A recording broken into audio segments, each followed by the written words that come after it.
And welcome back to a fresh episode of the Business Growth Show. Excited to be joined by Allison Evelyn today. Allison is a Forbes-featured copywriter, a speaker, a brand mentor, and a podcaster who went from 20 cents per word to $3,500 per day. Allison, a very warm welcome to the show. How are you doing? Oh, I'm doing great. Thank you so much for having me. And I realized I have to actually update that. Now, officially, as of this week, I'm at $5,000 a day. So these Even more of a methods, boost. they work. Whew. Apparently, thank you so much for having me. I'm excited to dive in. I get very worked up about everything we're about to talk about because it's not only I see the results for my clients in the power of words and copywriting and how there's so much misunderstood in it and how it's worked for my own business. So let's get turned. Love it. So we're going to be talking all about three main steps, and I think you've got a bonus one for us as well on how everyone tuning in can use writing, use content, use copywriting to game change and grow their business. But before we get into that, for anyone that's not yet convinced, Allison, why is copywriting a skill that's essential if you're a business owner, if you're in business, if you want to drive more sales? Oh my gosh, my heart actually lit up, got massive at hearing that. So Sam, I can't see right now, but I wonder if you're still there and maybe Yep, I'm still here. Great. Oh, great. I just realized I was like, I'm going to keep talking in case he went offline and I'm just going for it. But hi, StreamYard. So, oh my God, this gets me so worked up because copywriting is that words are power, right? They say the pen is mightier than the sword. And this comes from words are what we put out into the world. I think that words, oh my gosh. So think about how you ask someone. I often use dating as an example. If someone came up to you at a bar and you were a 19-year-old single, I guess you wouldn't be in the US able to drink yet, so we'll say 21, and come up to you and said, like, girl, nice face, go out with me. Or if they came and said, you know what, I have to say I love this shirt you have on. In fact, that band is my own favorite. Could I buy you a drink? What different experiences, and what if nothing else is different except the words? Our words are conveying our intention. They're showing where our soul is at, your business soul. I don't care if you're the biggest corporation, a solopreneur, a small business owner, a marketer. Words are what convert, because you can have the best image in the world, or you can have the ugliest fuzzy image. And yes, imagery and aesthetics matter, but based on what the caption is and what that says, I mean, there's a time where we've seen words matter. It's 2020 and 2021. We've seen what they have the power to do. And at times that can be scary, but we can use it for such good in the world and for speaking to our customers, having them feel understood and having them shown what we can do for them. Yeah. And this is a bit of a tough one, but why do you think you put a good reference there, Allison? And this is particularly pertinent to myself being in the web and digital marketing industry, because I often have arguments, debates with copywriters when I say visuals are more important or load speed of your website is more important, because if your website is not quick, then they can't even see the content. So, but yeah, that's another topic. But why is it that words play so much of an impact? Is it from a psychological point of view? Is it from a visual point of view? Is it from the point of view that we've got to get a message across quickly? Or why would you say that they're so important when it comes to specifically getting a message across or specifically selling? Oh my gosh, I have a lot of feelings on this. So one, I am all about the power of visuals as well. I actually come from a commercial production background. I used to be on sets and produce commercials. And it's interesting that I actually came from the world of setting up scenes and prop styling and doing all these things to create the visuals. But I saw the power of words, and that's actually how I discovered and became a copywriter. Now, the reason words are so powerful, for anyone who's goes, yeah, I know they kind of matter, like, sure, your words, well, they're everything, because words are, okay, they're a lot of how we perceive the world, right? And we often, and on accident, we can say words that are triggering people in ways we don't know. So let's say an image of a coffee cup. So it could be the most beautiful image of a coffee cup or be kind of fuzzy. And, it does only so much. Like, it's exciting or beautiful, but the wrong words, that can really trigger someone. So for example, whether we're talking about success or like, you should wake up at 5 a.m. every day. Maybe they had a parent figure or someone in their life that was all saying you should, and they never felt good enough. And by using certain words, we're actually triggering people with things they've been through from childhood. And so our words, they do so much because they're tapping into everything we've ever heard or seen in our existence. And most humans, in my experience, I mean, I've worked with thousands of people and personally on calls and in projects for hundreds of business owners and entrepreneurs, whether they're marketers, CEOs, big companies.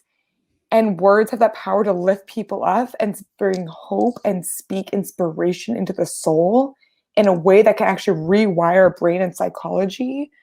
And also to remind people of things that, like that one comment a teacher said to them when they were 12 years old, that they have felt hurt by ever since. And so that's why they're so important, and how we choose and select them and have people feel truly spoken to in the correct context. Yeah. And that all makes sense, and that sets a great foundation for the build up for going straight into these 3 tips, these 3 strategies. So yeah, would love to jump straight in, really, Allison, and get into the juicy advice and have a bit of back and forth. So what's the first strategy that we should be looking at when it comes to creating content that's going to really game change our business, our company? Right. Yes. So strategy number 1, I want to say it big with my extreme alter ego gloves. Stop letting what you think you should be. Like that is not the way. So what a lot of people do, like marketing directors, small business owners, entrepreneurs, freelancers, is they're so often focusing on what they should be writing. And it's really not the most thing. So we're so quick to be told, think about your client avatar. Okay, she is Chloe and she's 28 years old and she shops at the farmer's market. And we go into this experience where we'll end up disconnecting from what the company even does. And we go into this almost like outside, what does she need to be, and thinking that way. Instead, what I really recommend people to do is to go within and ask yourself, like, what are these questions I'm hearing from people when they're in their dark moments? What is it that they are Googling at 1 a.m. because they're stressed out and they're burnt out, and the thing they're Googling about that they actually don't even want anyone else to see? How can I help with that? How can I be here? Like, what is it that I care about? Why do I work here? Why did I start this company? Why am I freelancing? What is it that I actually would say to them if they were on my couch and we were sipping wine and maybe I'd had a glass or two and I said, can I be real with you? And let me give 2 examples what I mean by this. Yeah, that'd be great. Should be writing, because this is much easier with context. Sure. So because I'm a personal brand, and sometimes I think people can easily point at, oh, well, like, your company, you talk about feelings, right? So, but I want to talk about, like, I wrote copy for a mold and asbestos removal company. Now, some would say that's not like a sexy topic. But the thing is, we could do these posts and websites that are, oh my gosh, did you know that 10% of homes, and talk about the laws and the legal of, it was until the 70s that you could have asbestos in homes in the United States until it was outlawed. And yes, we can say these things that we should be like, here are the scary legal ramifications. But instead, like, what actually matters? Why do I care about getting mold out of people's homes? What is my person stressed about? And for example, what that comes down to, Sam, these are parents. All their parents. And they are so scared that for their children. They want them to feel safe. They want them to be protected. They stay up at night worrying, have I been a bad parent? Do I have paint in this house? What if it did something to my child and I didn't do enough? And so we come from this place, instead of like what we should be writing about, of like, if that parent was in front of you, what would you say to them? Like, what would you just say as a human being? And for me, what I would say to the parent is, as that company of, like, you're doing the best you can. I know you're scared for your child's safety. And that's why we come in, we make it a safe experience. We know it's not fun to leave your home, and I'm so sorry you have to, but you're going to have peace of mind and to play with your kids knowing you did everything to keep them protected. Now, how different of a message of that is 5 ways to get mold out of your house. Yeah, it rings at home, doesn't it? It makes it more emotional. It makes you kind of buy into it a lot more, especially if you are a parent, especially if you've got kids. So that's a great example. Really paints a picture nicely in your mind and shows you the difference between just using stats and using a kind of storytelling method that sets the picture nicely in people's minds. So how can we go about getting this juicy information, Allison? How can we dig into the questions that our customers are thinking about, the problems that are keeping them up late at night, that are really on their mind? How do we get into these juicy material? Well, what a perfect lead-in to question number 2, point number 2 of what I really recommend. Before I do that, though, I do want to do a little riff off of what you just said. Yeah, sure So thing. humans, I want to clarify, stats, metrics, data, we back things up. And I think we hear this, but I want to put it in almost like a formula form because I love a good formula, right? So humans are emotional creatures. And again, that doesn't matter if someone is like the CEO tech of a $5 billion company or whatever position you're in. Every human, we buy off emotion first and then we back it up with logic. So a human will say, oh my gosh, that pair of jeans looks absolutely incredible. Ooh, that would probably make me feel so damn good about myself. And then we start to justify, oh, it actually, you know what? I do have that thing event, this, right? We start to back it up. So we speak to emotion first. So the mold asbestos, I'm going to go back to that example. We speak to the emotional, the concern, and then we start to back it up before people can even start to objectify. And we start to validate it and back it up with more information. Like, it is possible. And then, well, you know what? We want to protect your children because this is very startling. Did you know 68% of homes, Then we back it up and then reinforce it again with emotion. I see it like a sandwich, like a Nutella banana sandwich of like, boom, emotion, justify, and then emotion, call to action. Okay. So that being said, point number 2. That gives a good framework, I guess, because if you're talking about from a kind of website point of view, I guess you could use that emotion as the headline. Then you could back it up with some stats, like you said, from the data side of things. So you've got the emotion by justifying it with logic, and then perhaps some more emotion hit, and then that call to action, whatever you actually want the person to do, whether it's from a site point of view, it might be request a consultation or book a call or book a quote. But that puts it into a nice kind of framework that people can literally take away and put into their site. Or I guess it can be used on other formats as well, right? Whether that's something for print or something for offline or digital. Absolutely. Email, sales page. So sales page is a great example. So for example, I have a course and a program called the Unchained Copywriter. And in this course, I teach copywriters the exact methods, system, and give the templates that took me from 20 cents a word to now $5,000 a day. But I frame it first with the emotion of, I speak to where they're at right now, which is, you are burnt out. You're probably almost ready to quit, or you want to do this. You want to be a freelancer. You want to be a writer for a living, but you honestly just don't even feel like it's possible for you. And you are so tired and you feel trapped and suppressed with what you see for your life. But you don't feel like it's happening. And then go into, but look, like, here are the logistics. I did grow this much of my business. This is how much I make. I give metrics. And then seal it back with that sandwich on the sales page of, this is possible for you. This is hope. I'm not special in that. You can do it too. Join my program. Boom. And anyone can do this. This is applicable. I've written a lot. I've written a lot of sales pages, a lot of emails, a lot of websites. I've been doing this for nearly a decade, and it's all really the formula overall, whether you're even posting on LinkedIn, because it's not even when you're selling something, but just when you're trying to get someone to sign up for a freebie or engage in a post, anything. Makes sense. Cool. All right. Well, that's quite a nice framework that we can take away. So moving into the next point, how can we dig up this information? How do we go about finding out what really is keeping our customers up at night? What's most important to them, and looking at it from their point of view rather than just what we think is great about our product or our service, getting the words from our customers' mouths, as to say. Oh, this gets me so turned because it is often so different than what people think. I love getting on calls with my clients and challenging the heck out of what they think people actually come to them for. Because so often, it makes someone watching or listening right now, I know there's someone listening who thinks they know what their customer comes to them for, and it's not true. Like someone listening right now.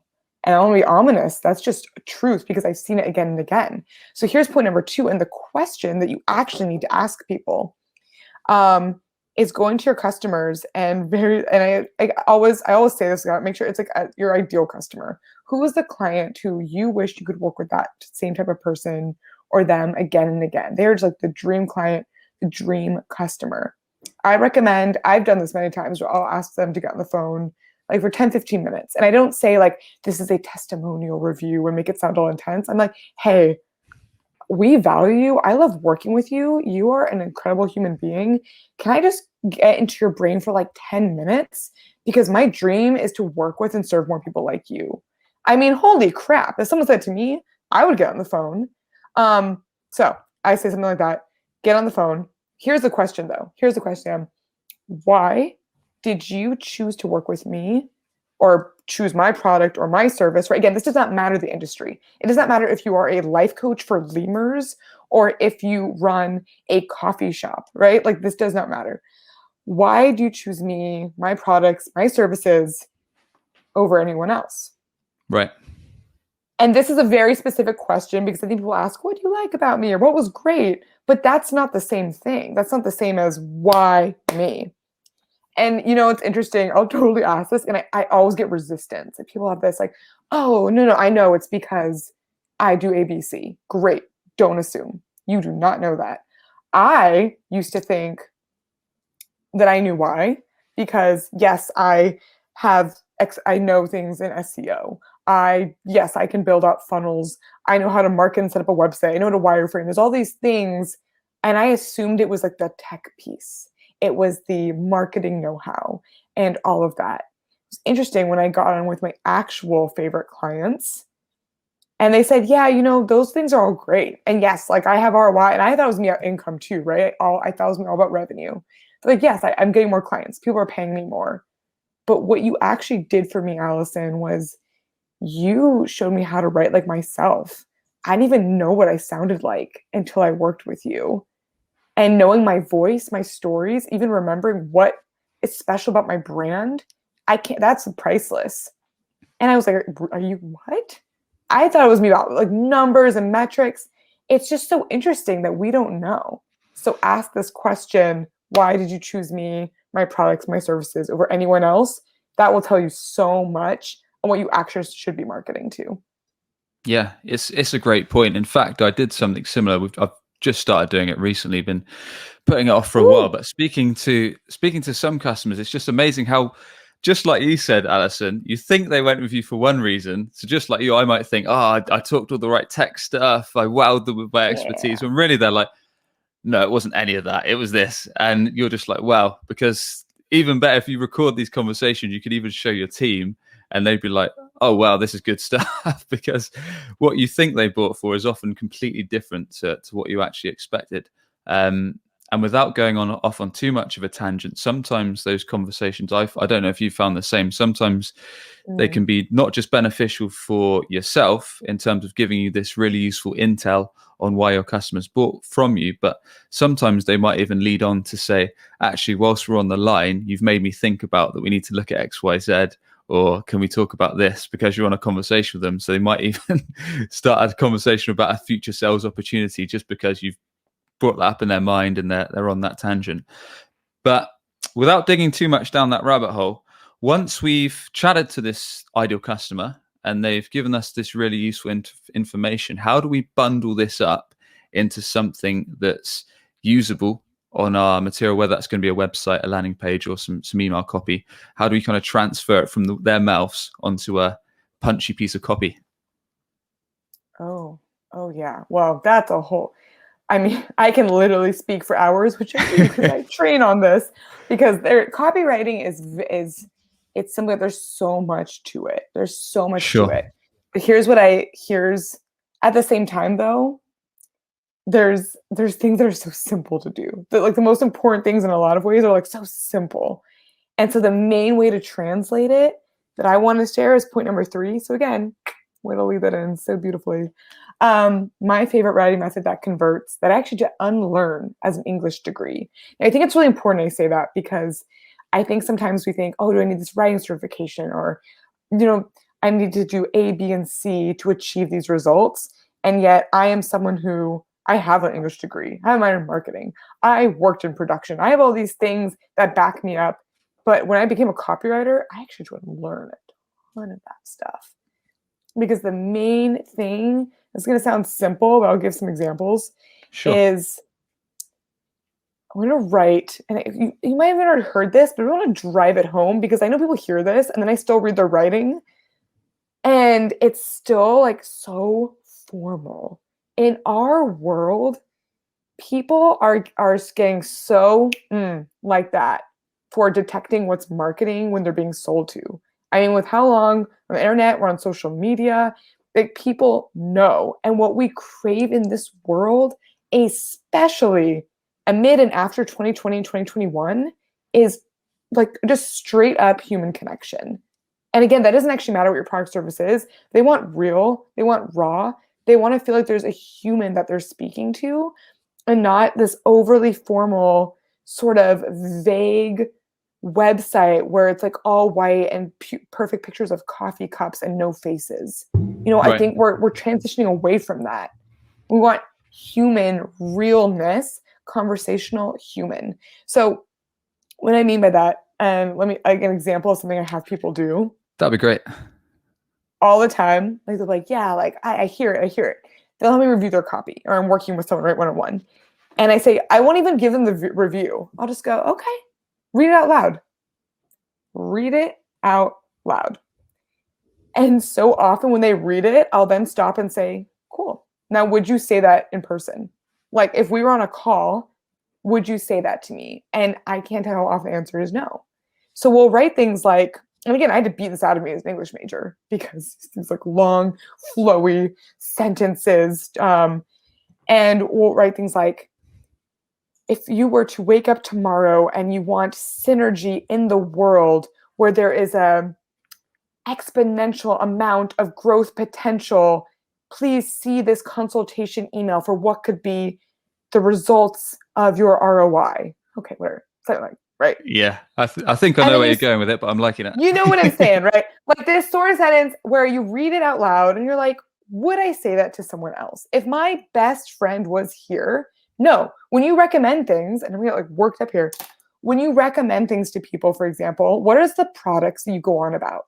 So whether you love Monday.com for your, or Slack, or Asana for your project management, when someone is in front of you, what do you say about that product? And they're like, oh my gosh, honestly, Asana just saves me so much time.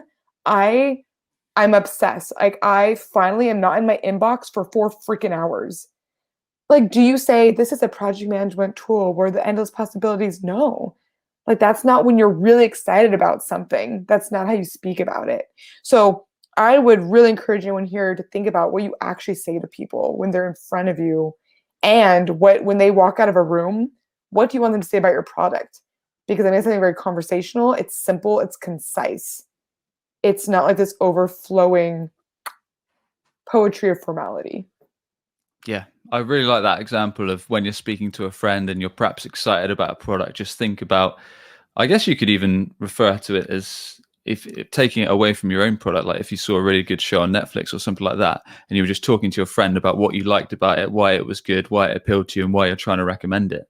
Because I've had to stop myself in the past, Allison, when I've been writing emails to perhaps prospects or clients, and I'm just putting things like, hope you're well, please find attached this on how it can talk about our return on investment and this. I'm just thinking, damn, this is too corporate.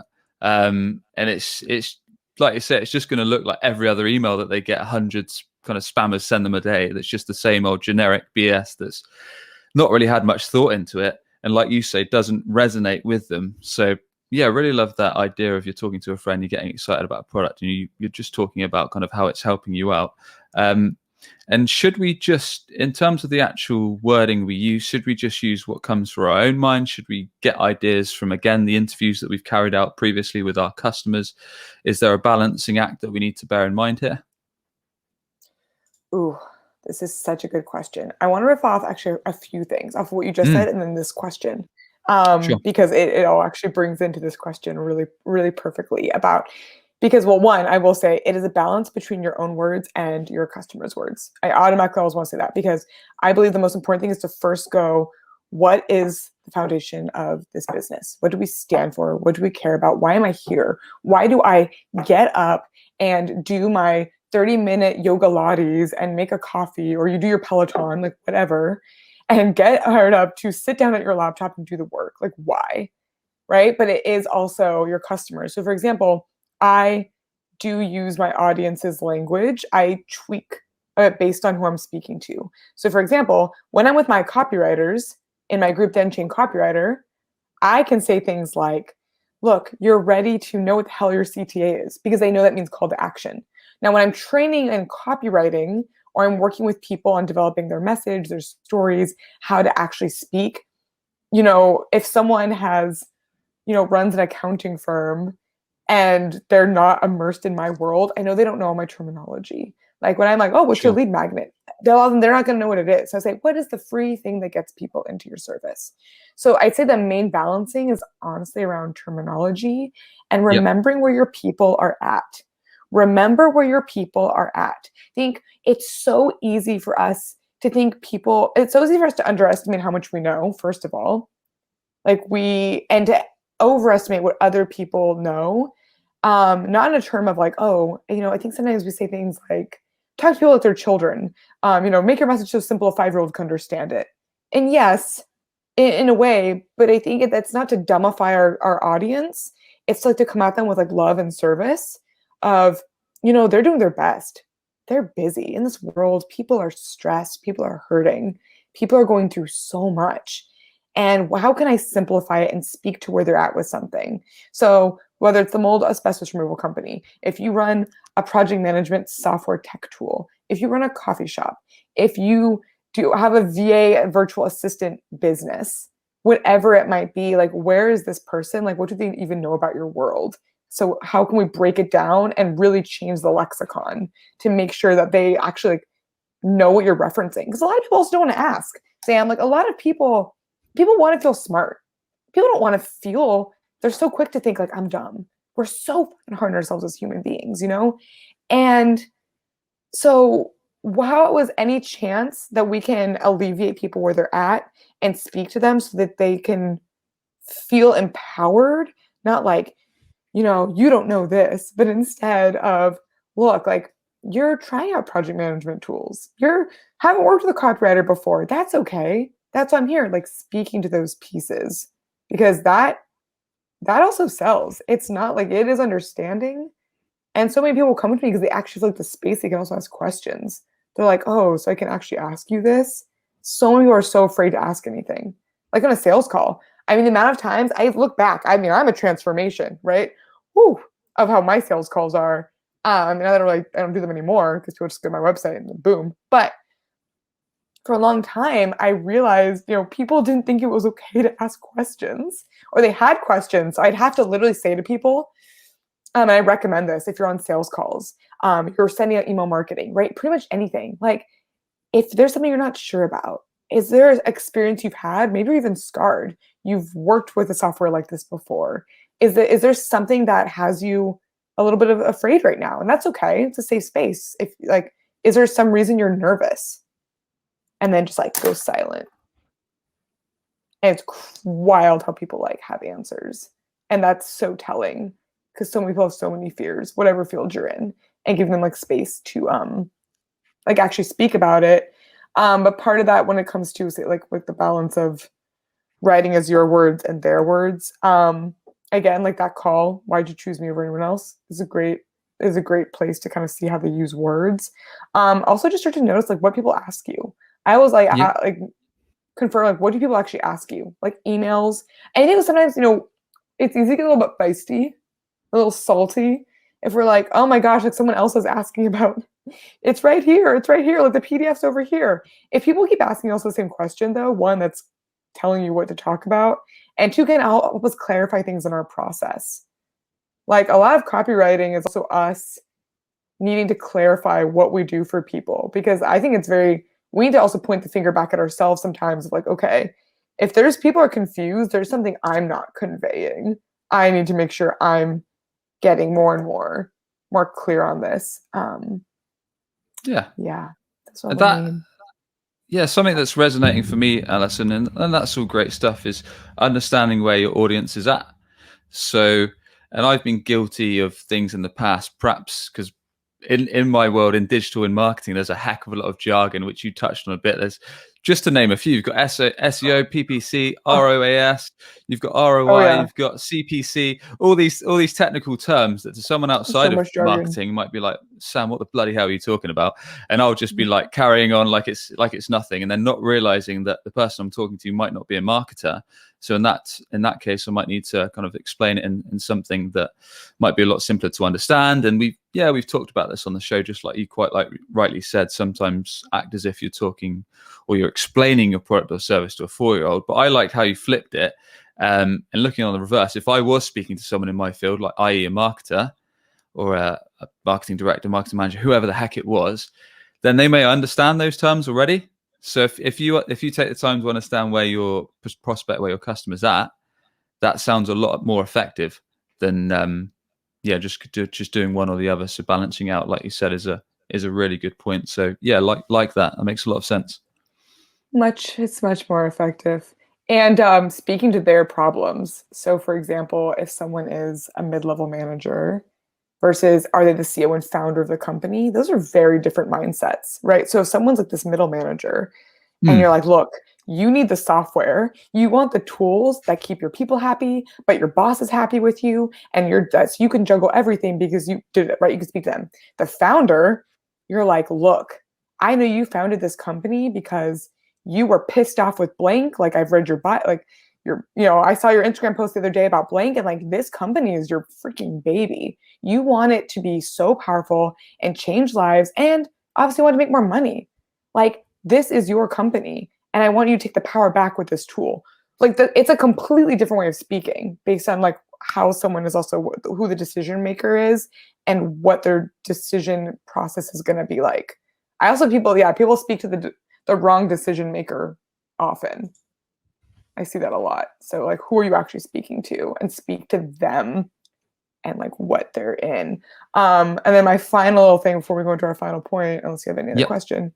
So in writing, there's a lot of miscommunication through text, right? Like Sure. this is why so many of us use emojis.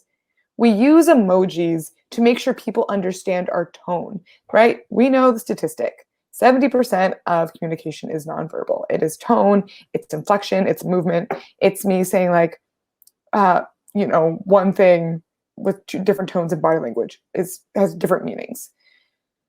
And so with copywriting, it's really great to imagine, okay, if I read this and there's no tone, who is someone, if they were like, even imagine someone in your life, who is someone who's just salty about everything? Like they're like, they want to be offended. Like, oh my gosh, how dare you? You say something about jeans. What are you saying about my fashion style, huh? Like who is someone who's going to be like pissed off all of it, like very easily?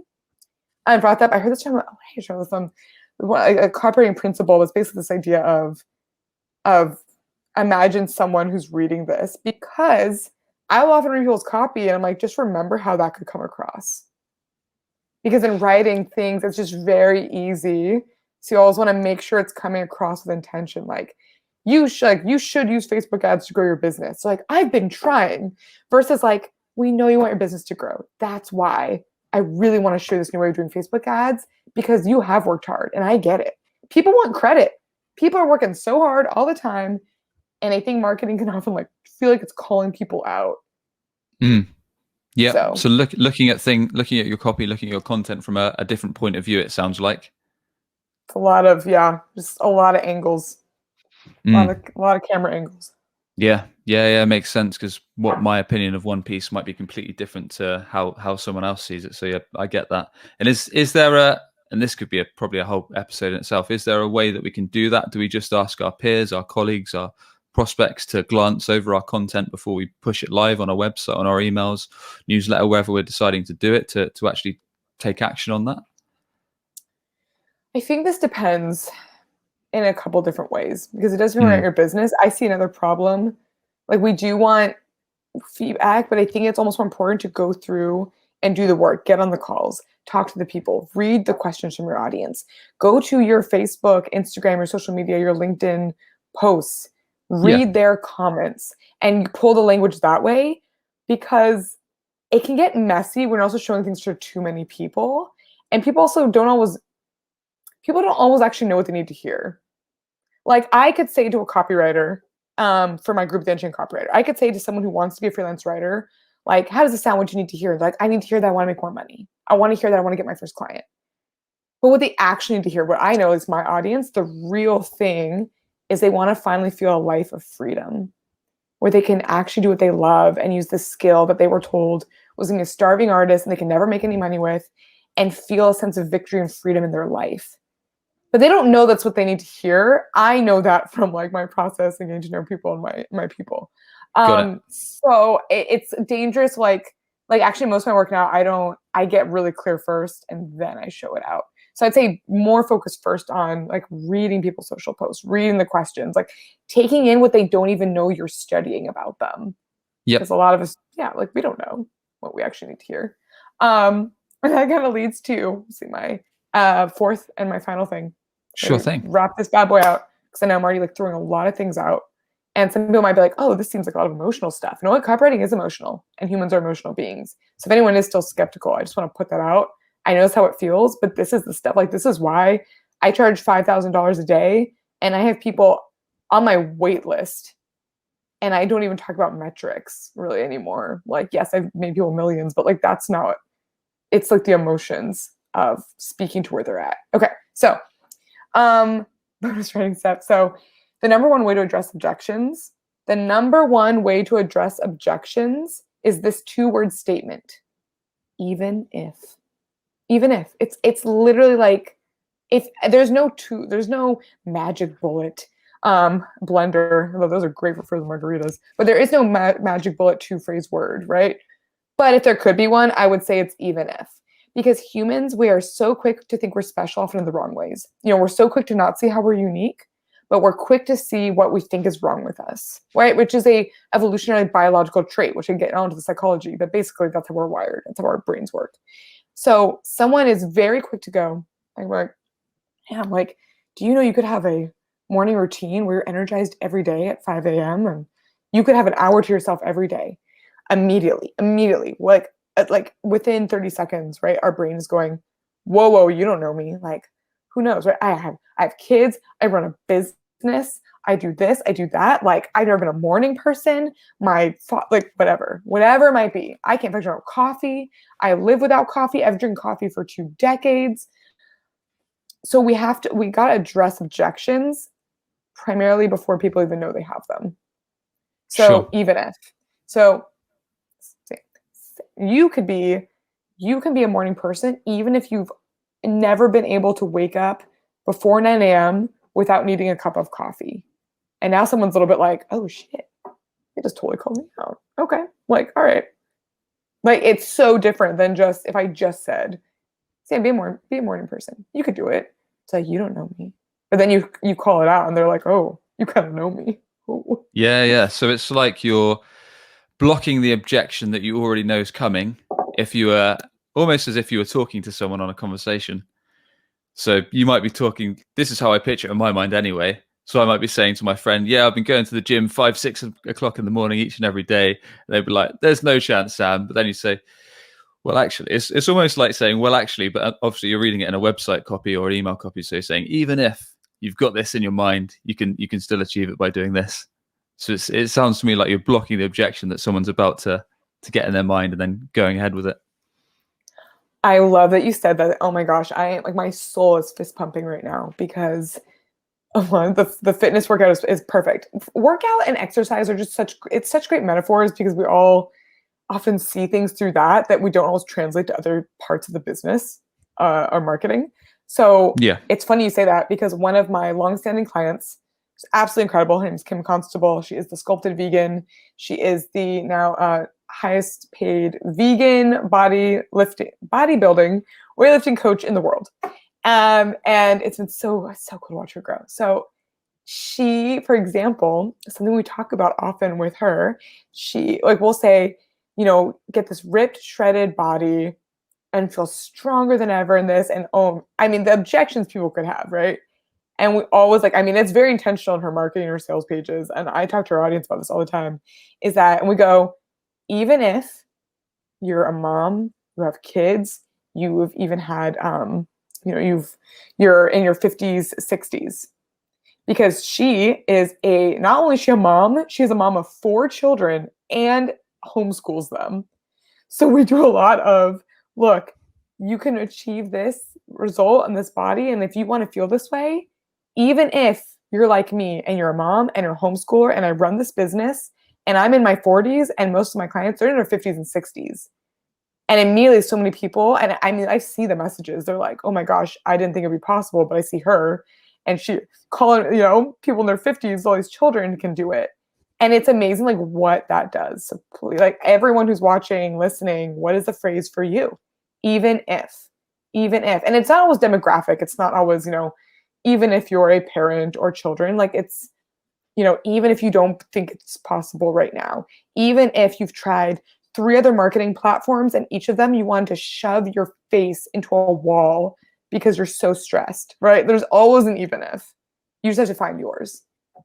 Yeah.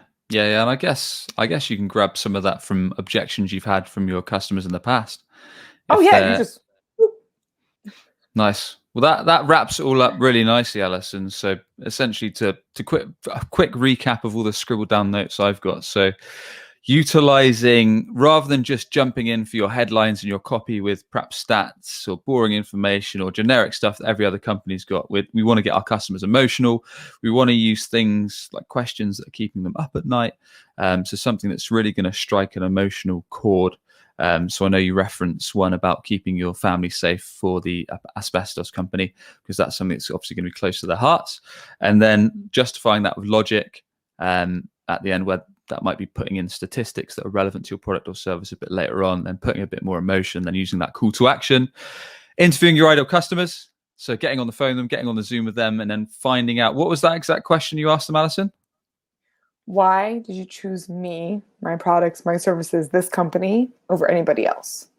Awesome. So asking them that specific question and obviously taking notes, understanding why, and then utilizing that human connection, putting a non-formal presence, as if you were actually talking to a friend, as if you were talking to a person, rather than using all the corporate talk in your content, and understanding where your audience is at. Any final notes? Anything to wrap it up, Allison? Anything else we should bear in mind before we bring this to a close? Oh, this has been so juicy. Thank you so much for having me here and for everyone who's here and listening. I think the final thing that really comes through for me to share is this. If you feel like you've been speaking more corporate or formal and this part of you is like, oh man, my goodness, I want to speak more conversationally. Why is this so hard for me? Or why do I tend to, I just want to give a moment to give yourself, your company, some grace to pivot. Because for many, many years, you went to middle school, high school, if you went to college, right? If you went on to any other training, most of our lives, we have been taught that to be professional, to be in business means to speak professionally, and professionally as in formal, as in safe, as in saying could not have versus couldn't, instead, using these long drawn out terms. And so there is nothing wrong with you. There's nothing wrong with you, because I really want to confirm, because I hear a lot of people who find it so hard, and they're going, oh, like, why do I keep speaking? Why are these terms and like synergy keep coming out of me? It's like, we've been trained for so long. Yeah. Like our brain, I mean, going to all the brain stuff, like our brains really, I mean, they're wired literally, like we have neural pathways that come certain ways based on especially what is praised, what is told is okay, what is told is all right to do. And so it's going to take a little bit to break that, to shake things up. And so if this is a new way of writing for you, that's okay. It's part of the process. Just because something is hard doesn't mean it's wrong.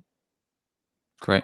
Yeah, great way to wrap it all up. Well, Allison, really enjoyed the conversation. Thanks very much for coming on and chatting us through all things content and how to grow your business and game change it through your copy. And with that, please do tell us more about how we can learn from you, how we can connect with you, and the best way to get in touch.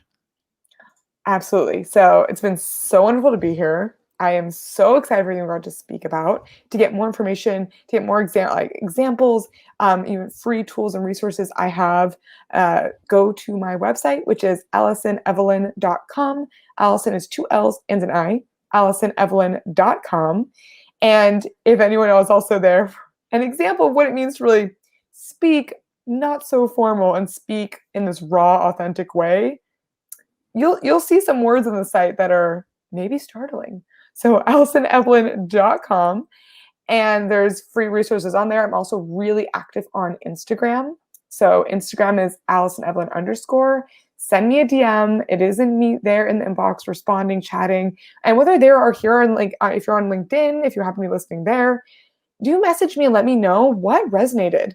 I really care. Like, I don't just come on here and say all these tips for fun. I mean, it is fun and I love it. But I want the world of business and marketing for people to feel changed and to feel confident and excited about selling versus, I'm afraid to sound salesy or so. I want to know what stuck with you, your takeaways. So please message me here on LinkedIn or on Instagram, AllisonEvelyn_. I really actually want to know. I really want to know. Brilliant stuff, Allison. Thank you once again. Really enjoyed the chat. Oh, it was great. Thank you. Cheers. And if you enjoyed the show, be sure to hit subscribe wherever the heck you get your podcast from to Business Growth Show. We interview business leaders each and every week to provide actionable tips across marketing, across sales, all with the goal to help you grow your business and grow your revenue. All the links for Allison will be over at businessgrowth.marketing in the episode notes. And with that, we'll catch you on the next episode. Thanks for tuning in.